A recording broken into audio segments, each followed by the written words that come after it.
पहले मैं आप लोगों से उनका परिचय करा दूं। वैसे परिचय तो विशाल है, लेकिन फिर भी कराना औपचारिकता है और आवश्यक भी।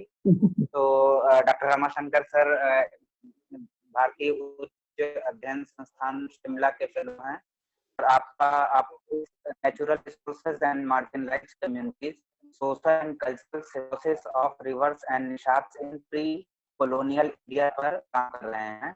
आपको बुंदेलखंड पर काफी काम किया है और इनविजिबल कम्युनिटीज ऑफ बुंदेलखंड पर आप चीफ कंसल्टेंट रहे हैं। आपने एमए एंशिएंट हिस्ट्री से 2004 में साकेत महाविद्यालय से किया है और इसके पहले आप साकेत महाविद्यालय अयोध्या के ही से ही बीए किए हैं और आप भारतीय संस्कृति में 2009 में जेआरएफ रहे हैं और इलाहाबाद विश्वविद्यालय से 2017 में community rights of lower caste from early centuries up to 1200 AD पर आपने अपना डीफिल कंप्लीट किया है। आपको कई पुस्तकों के संपादक रहे हैं और कई पुस्तकों के या कई सीरीज के सहायक संपादक भी रहे हैं, जिसमें उत्तर प्रदेश की भाषाएं, भारतीय उसका राजनीतिक स्वर, इनके आप सहायक संपादक या संपादक कंसल्टेंट रहे हैं। और हिमांजलि एक पत्रिका है जो भारतीय उच्च अध्ययन संस्थान शिमला से निकलती है, उसके आप संपादक हैं। आपने बहुत सारी किताबों में बुक चैप्टर्स, रिसर्च पेपर, अनुवाद और कुछ समीक्षाएं लिखी हैं। आप the wire Hindi, the print, the news platform में नियमित स्तंभ लिखते रहे हैं। बहुत सारे रिसर्च पेपर्स का प्रस्तुतिकरण किया है, वर्कशॉप कॉन्फ्रेंस करते रहे हैं। अगर उनको गिनाने लगूं तो हो सकता है सेशन कम पड़ जाए, इसलिए मैं सीधे आज के विषय पर आता हूं। और आज का जो हमारा विषय है वो है कि मार्जिनलाइज्ड कम्युनिटीज, यानी जिसे हम हाशिए का समाज कहते हैं, हाशिए का समाज और लोकतंत्र की मांग करते हुए लोग। तो हम डॉक्टर रमाशंकर सर से इस परिचर्चा के आगे संचालन को बढ़ाते हैं। तो डॉक्टर रमाशंकर, आप तैयार हैं? हाँ, मेरी आवाज आ रही है आप लोगों को? हाँ सर, बिल्कुल आ रही है। तो पहला सर से चीज, कुछ हमारे सामने स्टूडेंट्स ज्यादा हैं, हालांकि प्रोफेसर भी हैं लेकिन स्टूडेंट्स हैं, तो हम स्टूडेंट्स के हिसाब से, उनके लिहाज से इस डिस्कशन को बनाए रखेंगे। तो हम सबसे पहले आप ये जानना चाहेंगे कि हाशिया समाज या हाशिए का समाज से हम समझते क्या है? मतलब जब हम हाशिए के समाज की बात करते हैं तो उसका अर्थ, उसका आशय क्या होता है? अच्छा, तो पीयूष, पहले तो मैं अमित भूषण द्विवेदी और उनके कॉलेज के सारे साथियों को, सारे प्रोफेसरान को धन्यवाद दूंगा कि नौजवान पीढ़ी से जो उत्तर प्रदेश और मध्य प्रदेश के जितने छात्र से जुड़े हुए हैं उनसे रूबरू होने का, उनसे इंटरेक्ट होने का यह मौका दिया। और जहां तक इस विषय का सवाल है, तो ये सभी हम सभी लोग पहले इसको बहुत सामान्य रूप से समझेंगे कि अगर हम कोई नोटबुक लेते हैं और तो उसके किनारे छोटी सी 1.5 इंच की हाशिया रहती है, और हमारे अध्यापक शुरुआती दौर में हमसे जरूर कहते थे कि हाशिया दोनों तरफ आप छोड़िए और बीच की जगह पे लिखिए। तो हाशिए को इसलिए वो छोड़ने को कहते थे कि उस पर वो अंक देते थे, दस्तखत करते थे, कोई नोटिंग करते थे, वह उस पन्ने का मुख्य भाग नहीं होता था। तो इसको ऐसे मोटे रूप में समझ सकते हैं। लेकिन जब आप इसको अकादमिक भाषा में कहते हैं कि हाशिया की प्रक्रिया, तो उसका एक निश्चित अर्थ होता है। लगभग 1 शताब्दी बीतने जा रही है। अफ्रीका में आप सब लोग जानते हैं जो संयुक्त अफ्रीका है, वहां पर बहुत रेड इंडियंस और स्थानीय आदिवासी समुदाय रहते थे। फिर उसको अंग्रेजी साम्राज्य ने उपनिवेशित किया, वहां और जगह जगह के लोग आए। तो जो अमेरिका एक राष्ट्र के रूप में बन गया, तो उसमें जो वह लोग जो बाद में आए उन्होंने यह महसूस किया, उन्होंने देखा कि उनके साथ ठीक से व्यवहार नहीं किया जा रहा है, उनको तेरी पर, उनको हाशिए पर ढकेला जा रहा है।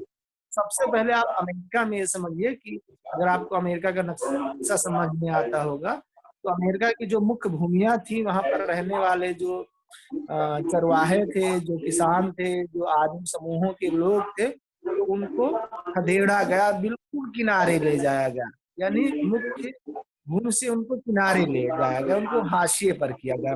इस पर लोगों ने बात की और इसको थ्योरेटिक्स के रूप में 1928 में एक हुए रॉबर्ट पार्क। तो रॉबर्ट पार्क ने यहूदी शरणार्थी जो या यहूदी समुदाय के लोग जो अमेरिका में बस रहे थे या दूसरी अन्य जगहों पर बस रहे थे, उनके बारे में ये बात कही कि वे जब कहीं पर जाते हैं तो वहां पर उपेक्षित महसूस करते हैं और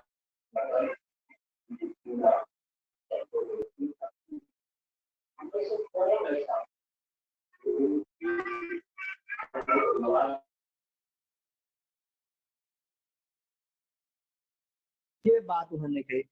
भारत में इसी के साथ क्या हुआ कि उसी दौर में 27-28 में आप डॉक्टर अंबेडकर के जीवन को देखें तो उन्होंने साइमन कमीशन के सामने और उसी दौर में साउथ बरो कमीशन के सामने ये सारी बातें रखी कि किस तरीके से समाज का एक खास तबका, जिसे उस समय अनटचेबल, अस्पृश्य कहा जाता था, वह कैसे मुख्य धारा में नहीं है, वह कैसे शिक्षा से दूर है, कैसे वह मुख्य से धकेला जा रहा है। ठीक, तो यह ऐसी सारी संरचनाएं पर जो लोग धकेल दिए जा रहे हैं उनको हाशियाकृत समाज कह सकते हैं। लेकिन इसको थोड़ा और स्पष्ट तरीके से समझें। अब चूंकि हमें बात भारतीय संदर्भ में करनी है, तो जो ऐसे लोग जो कि मुख्य धारा में हैं, उन वह तो ठीक है, मुख्य धारा में है। जो मुख्य धारा में नहीं है वो हाशिए में है। कैसे? पहले तो जाति के द्वारा एक हाशिया सृजित किया जाता है, एक मार्जिनल तबका सृजित किया जाता है कि ऊपर ब्राह्मण वर्ग के लोग हैं, क्षत्रिय हैं, वैश्य, फिर नीचे शूद्र वर्ण के लोग हैं और फिर पंचम वर्ण के लोग कहा गया, जो स्मृतियों में जो व्यवस्थाएं दी गई। ठीक, तो इस हिसाब से ये हुआ कि माना गया कि ये जो चौथे और पांचवें वर्ण के लोग हैं, वह चौथे और पांचवें वर्ण के लोग हैं, वह इसमें हाशिया समाज का निर्माण करते हैं। अब थोड़ा और इसे समझ लीजिए। जब आधुनिक समय में शिक्षा आई, शिक्षा से आपको कुछ मिलने लगा, यानी शिक्षा से सबसे पहले आपको क्या मिलता है? जब तक आप पढ़ रहे हैं, ज्ञान मिलता है, उस ज्ञान से आपको सम्मान मिलता है, रोजी रोजगार मिलती है, गरिमा मिलती है शिक्षा से। तो एक ऐसा समूह जो शिक्षा से दूर किया गया था, जिससे नौकरी तक पहुंच नहीं थी, वह हाशिए के समाज में शामिल था। और इसे थोड़ा स्पष्ट समझे, ऐसे सारे समूह जिन्हें अस्पृश्य समझा जाता था, जिनका कोई छुआ नहीं खा सकता।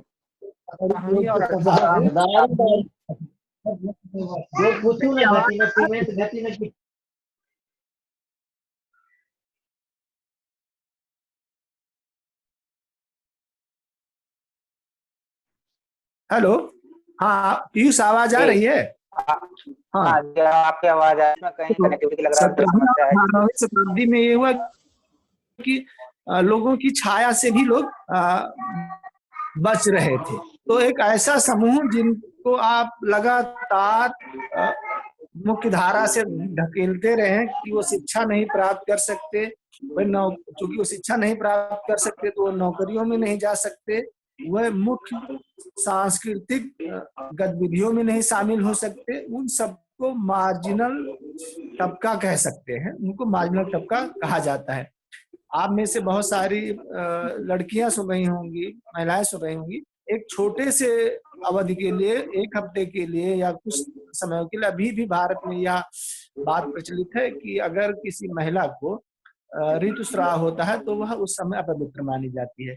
तो अपवित्र माने जाने के चलते वह किसी धार्मिक आयोजन में भाग नहीं ले सकती, वह किन्हीं विशिष्ट जगहों पर नहीं जा सकती, तो उस समय तक के लिए वह महिला हाशिया समाज में शामिल हो जाती। और यह सब लोग जानते हैं कि लंबे समय तक यह माना गया, आप चाहे पंचतंत्र पढ़िए, चाहे आप महाकाव्यों को पढ़िए, कुछ मध्यकालीन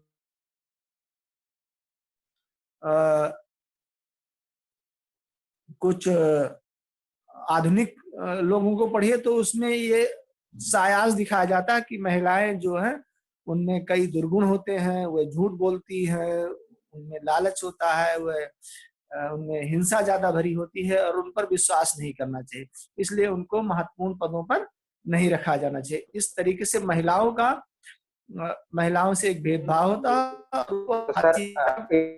है। ऐसे सारे समूह सर, जो इसी से सर जुड़ा हुआ मेरा मुख्य प्रश्न है। धारा से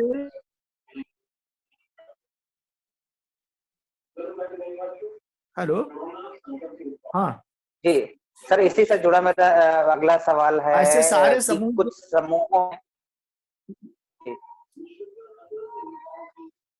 हाँ मैं इस बात को थोड़ा सा और स्पष्ट कर दूं तो जी सर, थोड़ा सा स्पष्ट करूं तो ऐसे सारे समूह जो मुख्य धारा से बाहर कर दिए जाते, इसको थोड़ा आप और स्पेसिफिक होइए तो मध्य प्रदेश में 15.6% यानी लगभग 16% के करीब लोग हैं वह अनुसूचित जातियों के लोग हैं।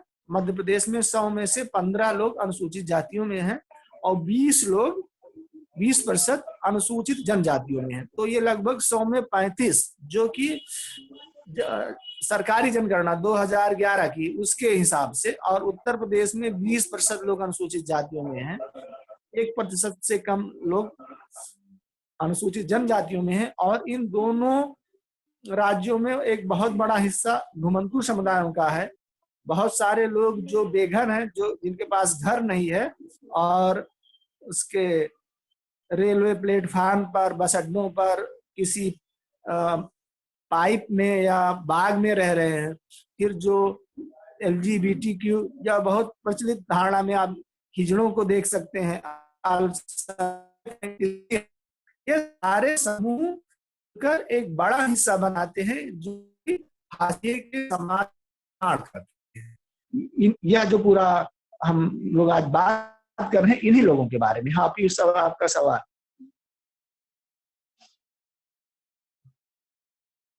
मेरा इससे जुड़ा सवाल ये है कि कुछ धार्मिक कारणों से महिलाओं या हम उस धार्मिक वजह से तो मेरा आपसे है, इस तरह स्पष्ट करें कि कुछ समूहों में या धार्मिक समूहों में या लैंगिक समूह है।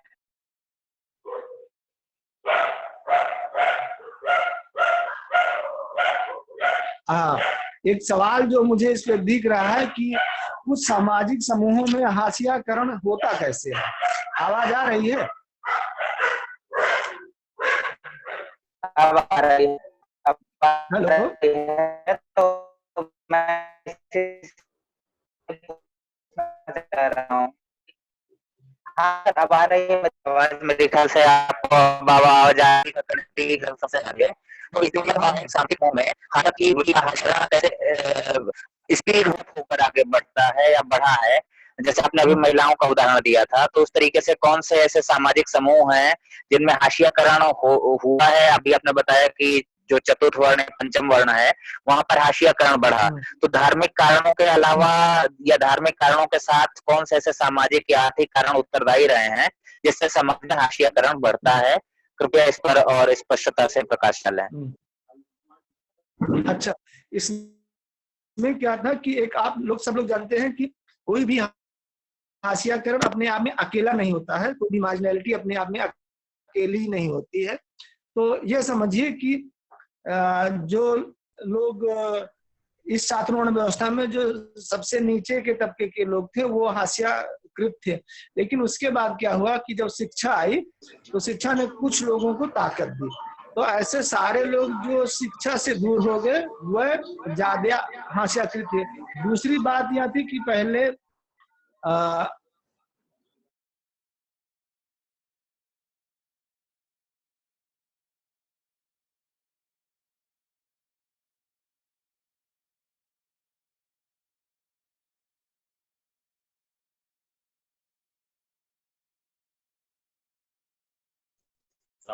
आवाज ही चली गई सर, आवाज नहीं आ रही।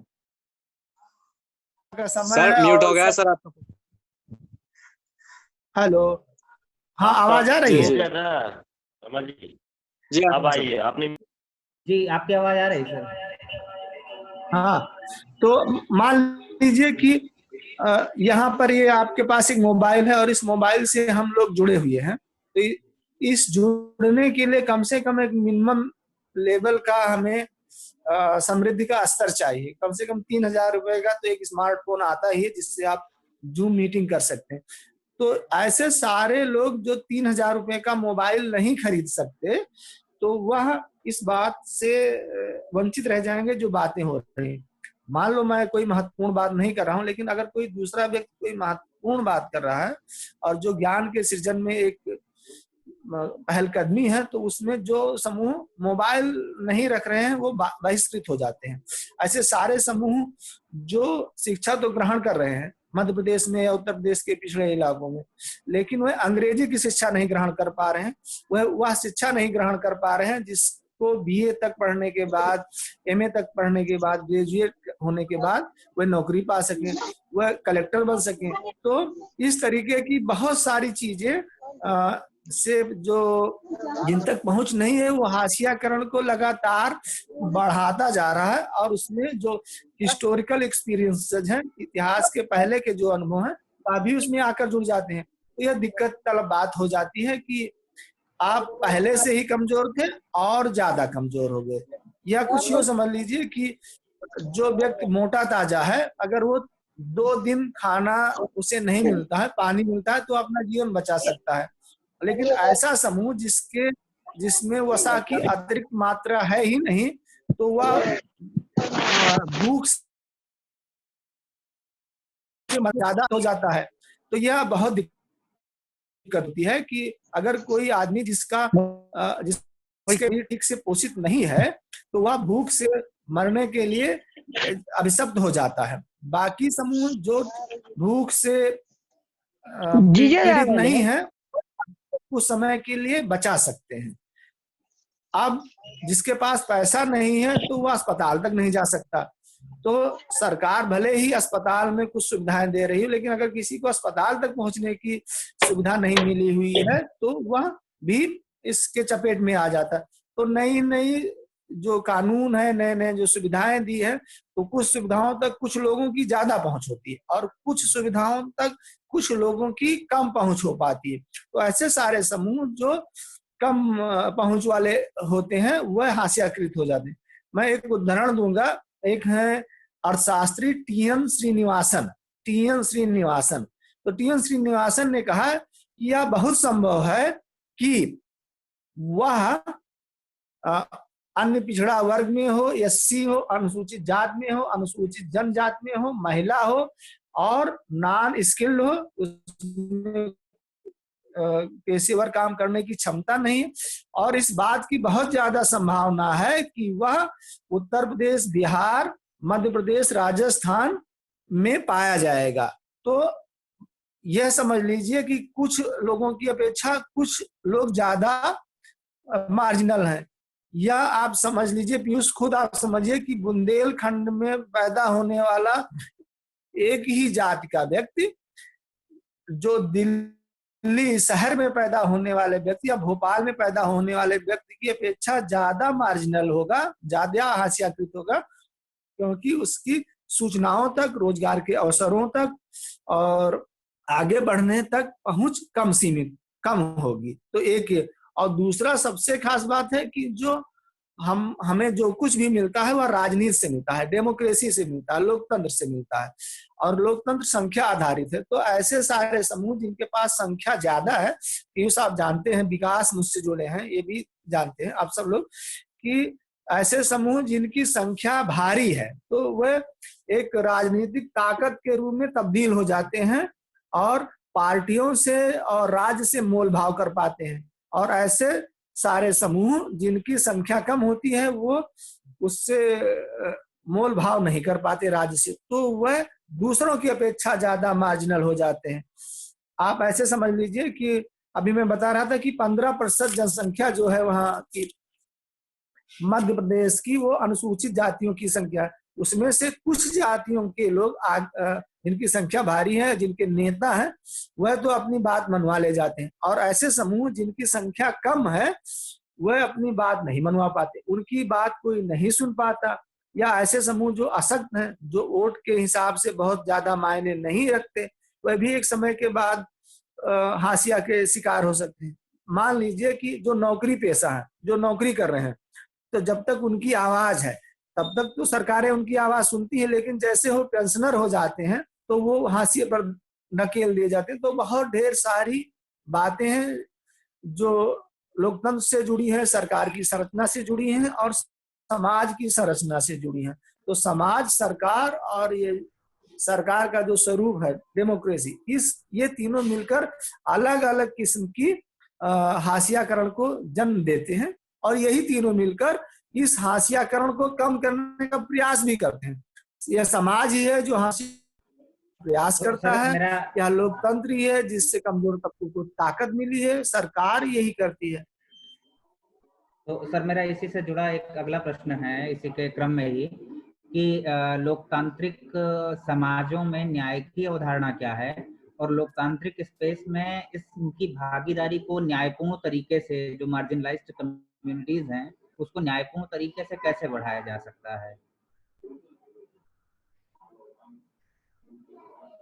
देखिए पीयूष, हर स्तर पर, पूरी दुनिया में हर स्तर पर दो तरीके की न्याय की अवधारणाएं हमेशा से प्रचलित रही हैं।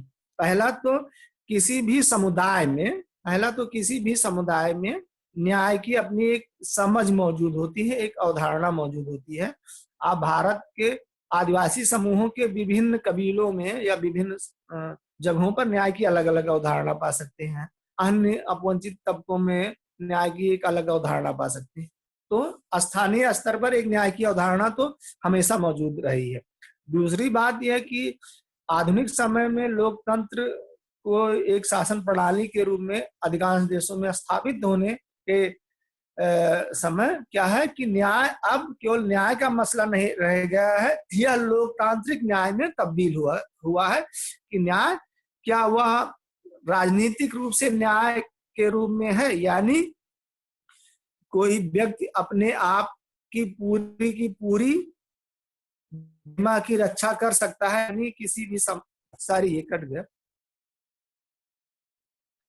हाँ, कोई भी व्यक्ति क्या एक इंडिविजुअल के रूप में, एक व्यक्ति के रूप में, यानी जैसे हम सभी हैं, एक छात्र, अध्यापक या समाज के एक सदस्य के रूप में हमें पूरी पहचान मिल पा रही है कि नहीं, और दूसरी की एक समूह के रूप में उसे न्याय मिल पा रहा है कि नहीं मिल पा रहा है। तो ऐसा हो सकता है कि समूह के रूप में तो आपको न्याय मिल जाए, जैसे कि भारत के संविधान में या इस बात की आजादी दी गई है कि आप कुछ भी बोल सकते हैं, एक निश्चित दायरे में आपको जीवन की स्वतंत्रता है, आप कहीं भी आ जा सकते हैं और यह आपके न्याय व्यक्तिगत आपके व्यक्तित्व के विकास से जुड़ा हुआ मामला है। लेकिन जब वास्तविकता में ऐसा भी हो सकता है कि कोई व्यक्ति बोलने से मना कर दिया जाए, उसको जीने के लिए जो न्यूनतम सुविधाएं हैं वह ना मिल पाए, और अगर किसी व्यक्ति को जीने के लिए न्यूनतम सुविधाएं नहीं मिल पा रही हैं तो न्याय की रक्षा कैसे हो पाएगी।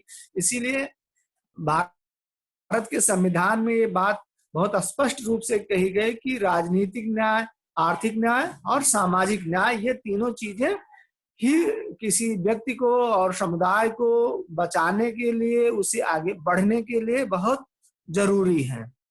न्याय का केवल ये मतलब नहीं है कि किसी व्यक्ति ने आपको चोट पहुंचाई और आप पुलिस थाने गए और उसके खिलाफ FIR दर्ज कराने में सफल हो गए।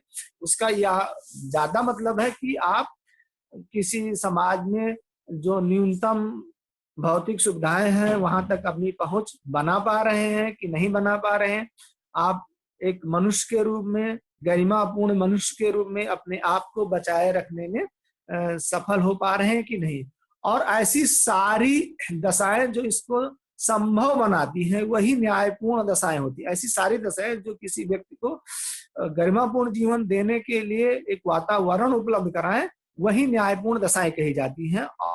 और इसमें लोकतंत्र मदद करता है, इसमें नागरिक चेतना मदद करती है, इसमें समाज की जो चेतना है कि समाज में कोई किसी का गला न काट दे, किसी का हिस्सा न मार ले, किसी को आगे बढ़ने से रोक ना दे, ये सारी बातें मदद करती हैं।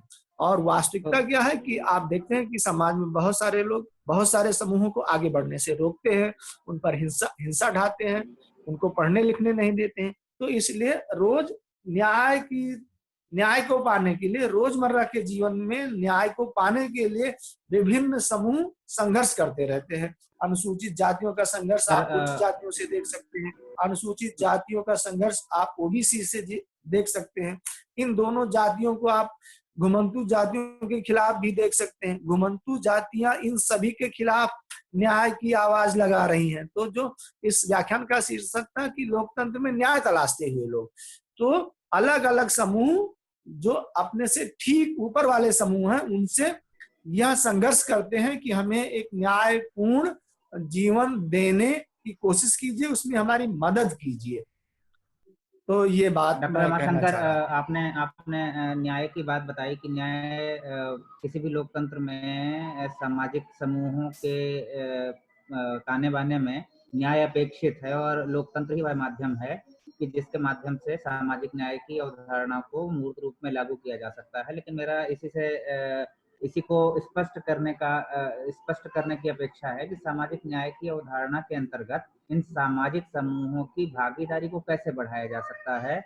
सामाजिक न्याय के परिप्रेक्ष्य में इन समूहों की भागीदारी को बढ़ाने के क्या सैद्धांतिक और व्यवहारिक उपाय हो सकते हैं जिससे इनकी लोकतंत्र में भागीदारी बढ़े और सामाजिक न्याय के लक्ष्य को प्राप्त किया जा सके। देखिए पीयूष, आप राजनीति के छात्र रहे हैं, तो शुरू से ही कि फ्रांस की क्रांति के समय से ही ये हुआ कि सब लोग भाई भाई हैं, सब लोग समान हैं, सब लोग स्वतंत्र हैं, ये बात तो की गई। लेकिन वह पुरुषों के लिए थी, महिलाओं के लिए नहीं थी। एक लंबे समय के बाद महिलाओं को भी उसमें बराबरी का हक मिला, यानी स्त्री और पुरुष। फिर उसके बाद में बहुत सारे लोगों ने कहा कि हम ना तो स्त्री हैं ना हम पुरुष हैं, हम थर्ड जेंडर में हैं, उनको नहीं शामिल किया जा रहा था। फिर सुप्रीम कोर्ट ने एक आदेश दिया तो उनको भी शामिल किया जा रहा है। तो सामाजिक न्याय का सीधा सा मतलब है कि इस समाज का, किसी भी दिए गए समाज का, चाहे वो अमेरिकी समाज हो और चाहे वो भारत का समाज हो, चाहे वो इजराइल का समाज हो, सिंगापुर का समाज हो, किसी भी समाज में जितने भी उसको रचने वाले तत्व हैं उन सबको न्याय मिलना चाहिए। भारतीय संदर्भ में सामाजिक न्याय का सीधा सा मतलब है कि जो इसका प्रभुत्वशाली तबका है, जिसके पास शिक्षा है, जिसके पास नौकरियां हैं, जिसके पास देश की संपत्ति का, प्रॉपर्टी का एक बड़ा हिस्सा है, वह छोटा सा हिस्सा है। बाकी नीचे की तरफ जब आएंगे तो जैसे आदिवासी हैं, जिसे आप तकनीकी भाषा में अनुसूचित जनजाति कहते हैं, अन्य पिछड़े वर्ग, अनुसूचित जातियों के लोग, ये तीन जो श्रेणियां हैं, इनको उतनी पहुंच शिक्षा, रोजगार, संपत्ति सृजन तक नहीं हो पाई है, तो उन तक वहां पहुंच मिली जाए, उनकी पहुंच होनी चाहिए। मैं आपको फिर इसके साथ यह भी बात हुई है सर, मैं 1 मिनट आपको थोड़ा सा इंटरप्ट कर रहा हूँ। आप जो लोग मुझे सुन पा रहे हैं, सारे लोग, ये 40 मिनट का स्लॉट होता है, वो एक्सपायर होने वाला है। तो अगर संपर्क आपका टूट जाता है तो उसी लिंक से दोबारा लॉग इन करने के बाद आप सारे लोग जुड़ पाएंगे। तो इस इंटरप्शन के लिए आई एम सॉरी, लेकिन अगर मतलब इतने फ्रूटफुल डिस्कशन के लिए आप दोबारा अगर जुड़ने के लिए उसी लिंक पर फॉलो कर दें और उसी लिंक को क्लिक कर दें तो वो आप दोबारा उसी लाइन से जुड़ पाएंगे। Sir please continue. हाँ, तो मामला यह है कि जितने भी समूह हैं उन सबको न्याय मिले। और न्याय का मतलब जो हमने शुरू में बात की थी कि एक गरिमापूर्ण जीवन, तो जब कोई कहता है कि हमें सामाजिक न्याय नहीं मिला है, तो इसका मतलब यह है कि उसके पास जमीन नहीं होगी। अगर कोई समूह या समुदाय कहता है कि हमें सामाजिक न्याय नहीं मिला है, तो इसका मतलब है कि उस समूह के पास जमीन नहीं होगी। तो यह राज्य का कर्तव्य है, ऐसा वह कानून बनाए कि हर व्यक्ति को कम से कम उतनी जमीन मिले जिस पर वह अपने खाने भर का भोजन उगा सके, यानी जमीन उसके पास नहीं।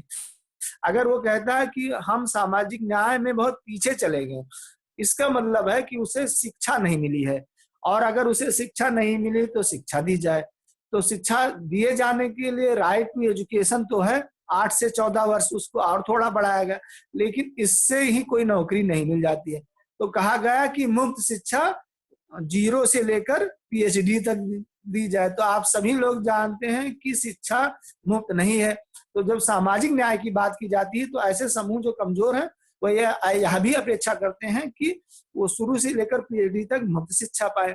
अगर वे मुफ्त शिक्षा नहीं पाते हैं तो बहुत ही कम दर पर वो शिक्षा पाए। जैसे आप सभी लोग जानते हैं कि JNU या ऐसे बहुत सारे विश्वविद्यालय हैं जो बहुत ही कम दर पर शिक्षा देते हैं, इसलिए वो कहते हैं कि हमें JNU जैसा विश्वविद्यालय दीजिए। जब कोई कहता है कि हमें सामाजिक न्याय चाहिए, तो इसका मतलब है कि उस समूह के लोग या वह व्यक्ति क्या है कि उसे नौकरी